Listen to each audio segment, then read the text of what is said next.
Dear students, आप सभी का स्वागत है। स्टूडेंट्स, आप लोगों का एग्जाम को देखते हुए मैं आप लोगों के लिए लाया हूँ मोस्ट इम्पोर्टेंट क्वेश्चंस जो आपके एग्जाम में आपका हेल्प करेगा आपके मार्क्स को बूस्ट करने में।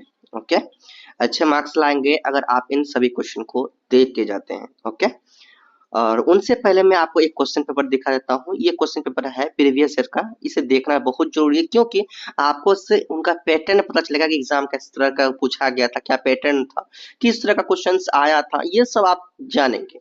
ओके, और देखिए एक बात मैं बता दूं, चलिए हम लोग पहले देख लेते हैं फिर बात करते हैं। यहाँ पे लिखा हुआ है, देखिए यही आपका कोड है BECC107, है ना। आपका जो टाइटल है बुक का कोड का, स्टेटिस्टिकल मेथड्स फॉर इकोनॉमिक्स, है ना। ये आपका टाइटल है, आपने देख लिया। चलिए, ये जो आपके एग्जाम होंगे वो 100 मार्क्स के होंगे, और ये 100 मार्क्स के एग्जाम होंगे और 3 आवर का आपका एग्जाम होगा। ये आपने देख लिया। देखिए, ये तो मैं हिंदी मीडियम वाले स्टूडेंट्स के लिए बना रहा हूँ। अगर आप इंग्लिश मीडियम वाले स्टूडेंट से कमेंट जरूर कीजिएगा, मैं कोशिश करूंगा आप लोगों के लिए भी बनाऊं। अब आगे देखिए। ये आपका रहा हिंदी मीडियम वाले स्टूडेंट्स, आप लोग देख लीजिए। ये आपका कोड रहा BECC107, और ये जून 2024 आपका क्वेश्चन पेपर है ना। आपका जो नाम है, क्या है टाइटल, बुक का नाम टाइटल क्या है या कोड का टाइटल क्या है? अर्थशास्त्र की सांख्यिकी विधियां, यही आपका है ना। आपने देख लिया 3 आवर का एग्जाम हो रहा है, 100 मार्क्स का एग्जाम है, ये आपने देख लिया। आप देखिए भाग क। देखिए भाग क में क्या है लिखा है, नोट। इस भाग में किन्हीं 2 प्रश्नों के उत्तर देना है। कोई 2 प्रश्न का उत्तर देना है जो 40 नंबर आपको मिलेंगे, है ना। 20 मार्क्स के क्वेश्चन होंगे। ओके, 2 क्वेश्चन का जवाब देना। कितने क्वेश्चन है? 1 2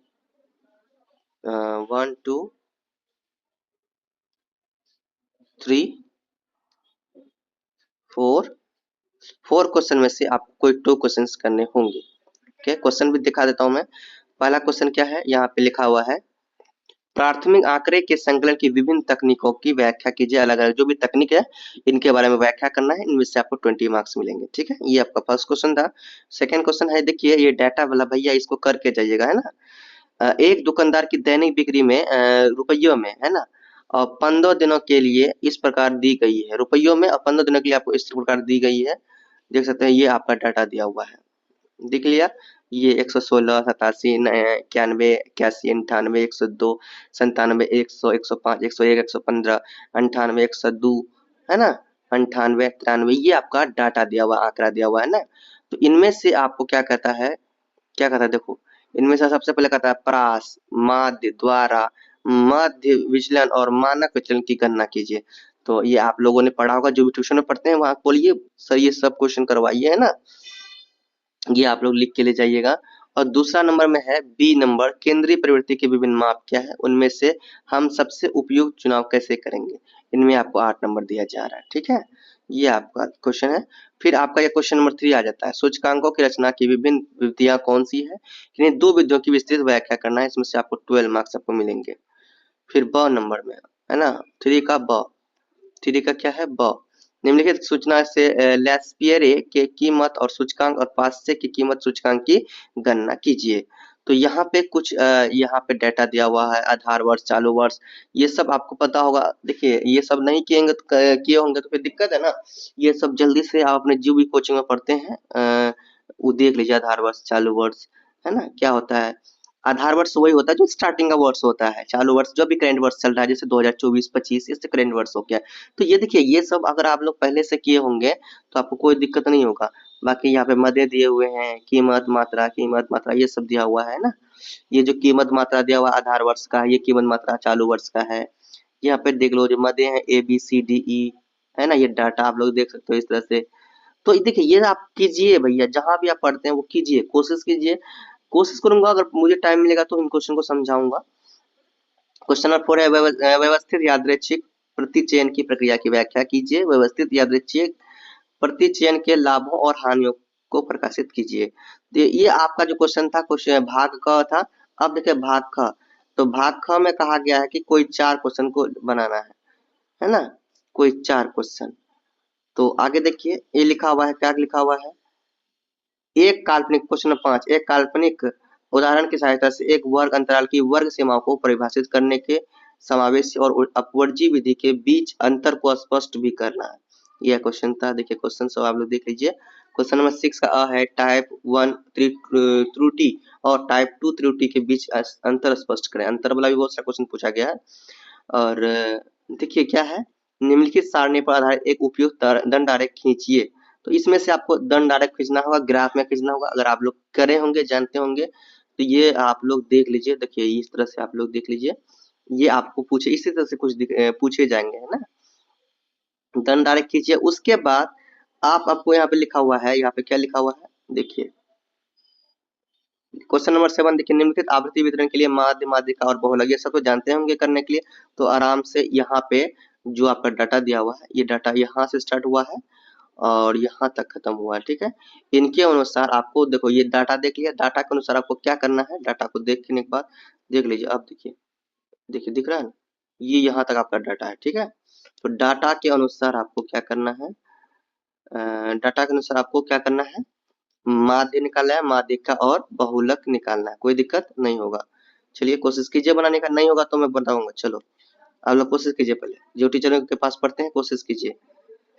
क्वेश्चन नंबर 8 है, एक प्रसामान्य वितरण की मुख्य विशेषताओं को स्पष्ट कीजिए। 12 मार्क्स से मिल रहे हैं। क्वेश्चन नंबर 9 है, समझाइए कि परिकल्पना परीक्षण किस प्रकार किया जाता है। और क्वेश्चन नंबर 10 है, 10 प्रायिकता के योग नियम और गुणन नियम की संक्षेप में चर्चा कीजिए। और 11 नंबर क्वेश्चन देखिए, एक आकलक क्या है, एक आकलक के वांछनीय गुणों को प्रकाशित कीजिए। इंपॉर्टेंट क्वेश्चन भैया देख लीजिए। और आगे देखिए, भाग अ में आपको टिप्पणी भी दिया है कुछ। अच्छा यहाँ अंतर दिया है कुछ कुछ में भी, कुछ कुछ क्वेश्चन पर टिप्पणी भी दिया था प्रीवियस ईयर के, आप लोग देख लीजिएगा। अंतर भी देंगे, अंतर भी आपको करके जाना है, ठीक है। और यहाँ पे देखिए पहला है, खंडित और सतत चर पर आपको टिप्पणी अंतर स्पष्ट करना है। दूसरा प्वायसा, प्वायसा वितरण और समान वितरण के अनुप्रयोग बताना है, इनके बारे में अंतर स्पष्ट करना है। स्टूडेंट्स टी परीक्षण और एफ वितरण, इनके बारे में अंतर स्पष्ट करना है। 2 नंबर विस्तृत घटनाएं और परस्पर अपवर्जी घटनाएं, इन पर अंतर स्पष्ट करना है। ये सब आपने देख लिया। तो ये आपका क्वेश्चन पेपर था स्टूडेंट्स। देखिए क्वेश्चन पेपर आपने देख लिया। अब हम लोग देखिए, मैं आप लोगों के लिए जो मोस्ट क्वेश्चन तैयार किया हूँ, वो क्वेश्चन पेपर आप लोग क्वेश्चन देख लीजिए, जो मोस्ट क्वेश्चन तैयार किया हूँ। चलिए हम लोग देखते हैं हमारा मोस्ट क्वेश्चन क्या है। तो स्टूडेंट्स ये आपका कोड रहा BECC 107, ये आपका कोड है। अर्थशास्त्र की सांख्यिकी विधियां, ये आपका टाइटल कोड का है ना, ये नाम है। मोस्ट इम्पोर्टेंट क्वेश्चन आपके लिए लाया हूँ, आपको पता ही है। जून में एग्जाम दे रहे हैं या दिसंबर सेशन में एग्जाम दे रहे हैं 25 में, तो आप दोनों के लिए मोस्ट इम्पोर्टेंट क्वेश्चन है। चलिए टाइम वेस्ट नहीं करते हुए अपना मोस्ट इम्पोर्टेंट क्वेश्चन देखते हैं। देखिए एक बार और बताऊं, चैनल को सब्सक्राइब नहीं किया जरूर कर दो, क्योंकि ये आपका सपोर्ट भी होगा और अपडेट के लिए भी आप यानी कि अभी आगे और भी वीडियो अपलोड करूंगा आपके कोड का, तो वो भी अपडेट रहेंगे आप। तो इतना फर्ज तो आपका बनता ही है चैनल सब्सक्राइब करने का। चलिए हम लोग टाइम वेस्ट नहीं करते स्टार्ट करते हैं। अपने दोस्तों को भी बोलो, दोस्तों को बोलो कि इंपॉर्टेंट क्वेश्चन यहाँ है, वहां से आप तैयारी करें। चलिए क्वेश्चन नंबर 1 है आपका, इंपॉर्टेंट क्वेश्चन है, एक समय श्रृंखला क्या है, काल श्रेणी के विभिन्न घटकों की चर्चा कीजिए। क्वेश्चन नंबर 2 इंपॉर्टेंट क्वेश्चन देखिए। क्वेश्चन नंबर 2 है आपका, प्रायिकता प्रतिचयन और गैर प्रायिकता प्रतिचयन में अंतर स्पष्ट कीजिए। क्वेश्चन नंबर 3 है, केंद्रीय प्रवृत्ति के माप के रूप में आप बहुलक का प्रयोग कब करते हैं। आप इसकी गणना कब करते हैं, आप इसकी गणना कैसे करते हैं। नेक्स्ट क्वेश्चन देखिए। नेक्स्ट क्वेश्चन है आपका है क्वेश्चन नंबर 4, सांख्यिकी, सांख्यिकी निष्कर्ष से क्या तात्पर्य है, बिंदु आकलन और अंतराल में अंतर बताइए। क्वेश्चन नंबर 5 इंपोर्टेंट क्वेश्चन है, प्रतिचयन के लाभ और हानियां क्या है, स्तरित यादृच्छिक प्रतिचयन की प्रक्रिया की व्याख्या कीजिए। क्वेश्चन नंबर 5 है। अब क्वेश्चन नंबर 6 देखते हैं क्या है हमारा। क्वेश्चन नंबर 6 इंपोर्टेंट क्वेश्चन है, प्राथमिक आंकड़ों के संकलन की विभिन्न तकनीकों की व्याख्या कीजिए। क्वेश्चन नंबर 7 देखिए। क्वेश्चन नंबर 7 है, सांख्यिकी में प्रतिदर्श या नमूना आकार के महत्व की चर्चा कीजिए। तो अभी तक मैंने आपको जो बताया, ये सभी क्वेश्चन 20 मार्क्स के थे। तो 20 मार्क्स का क्वेश्चन है, सही से आप लोग प्रिपरेशन कीजिए भैया, अच्छा से समझिए, याद नहीं कीजिएगा, मैं कहता हूँ रट्टा नहीं मारिएगा, सही से समझ के रखिएगा, समझिएगा तभी वहां सही से लिख पाइएगा। इतना बड़ा बड़ा आंसर आप लोग ने कोई भी याद करके नहीं लिखता है, यूज समझ के लिखता है, ठीक है। अब क्वेश्चन नंबर 8 देखिए, यहाँ से अब देखिए 10 नंबर का क्वेश्चन आपको शुरू होता है, समानांतर मध्य और मध्यिका के बीच क्या अंतर है, काल्पनिक आंकड़ों के समूह की सहायता से समझाइए। क्वेश्चन नंबर 9 है स्पीयरमैन के सहसंबंध गुणांक को परिभाषित कीजिए। कार्ल पियर्सन का सहसंबंध गुणांक हमेशा उपयुक्त क्यों नहीं है, ये आपको बताना है इनके बारे में। अब नेक्स्ट क्वेश्चन देखिए, क्वेश्चन नंबर 10 आपका है काल श्रृंखला में मौसमी विषमता को मापने की विधियां का क्या करना है, वर्णन करना है। क्वेश्चन नंबर 11 देखिए, इंपॉर्टेंट क्वेश्चन, सूचकांक से क्या अभिप्राय है, एक सूचकांक की गणना के लिए विभिन्न चरण क्या है, ये आपको बताना है। क्वेश्चन नंबर 12 देखिए, श्रेणी सहसंबंध गुणांक प्राप्त करने की विधि को समझाइए। क्वेश्चन नंबर 13 देखिए, क्वेश्चन नंबर 13 है आपका जीवन सारणी क्या है, इसके अनुप्रयोग क्या है, बताना है। ये सभी आपके, अच्छा सॉरी मैंने 10 नंबर को बोला, ये सभी 12 मार्क के क्वेश्चन है। कितने मार्क के, 12 मार्क्स के क्वेश्चन, ठीक है। अब नेक्स्ट क्वेश्चन देखते हैं। एक और क्वेश्चन 12 मार्क्स के रह गए हैं। एक आकलक क्या है, एक आकलक के वांछनीय गुणों को प्रकाशित कीजिए। ये 12 मार्क्स का क्वेश्चन है।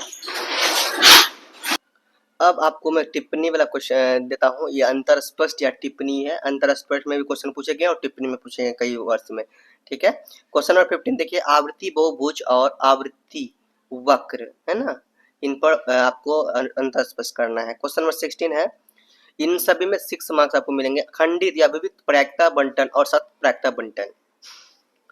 क्वेश्चन नंबर 17 है आपका विस्तृत घटनाएं और परस्पर अपवर्जी घटनाएं, इस पर बताना है। अब देखो, अब ये आपका टिप्पणी, इस पर टिप्पणी की तैयारी कीजिए। द्वितीयक आंकड़े है ना, औजाई वक्र और विसरण गुणांक, इन पर आप क्या कर लीजिए, टिप्पणी तैयार कर लीजिए। इस तरह से मैंने आपको सभी मोस्ट इम्पोर्टेंट क्वेश्चंस बता दिए। ओके, तो आप लोगों का फर्ज बनता है, देखिए आप लोग चैनल को सब्सक्राइब नहीं करेंगे, सब्सक्राइब जरूर कीजिए और आप लोग कमेंट कीजिए आप लोगों का कौन कौन सा कोड है। मैं वीडियो बनाऊंगा इन इम्पोर्टेंट क्वेश्चन का, है ना, जरूर बनाऊंगा। उसके बाद फिर आप लोग अपने दोस्तों के पास भी बोलिए, यहाँ पे आपका मोस्ट क्वेश्चन तैयार है, मिलता है। अपने दोस्त को बोलिए, शेयर कीजिए। अच्छा, मिलते हैं नेक्स्ट वीडियो में, तब तक के लिए बाय। चैनल पे प्रेम से रहो, प्रेम से पढ़ो, प्रेम से बोलो।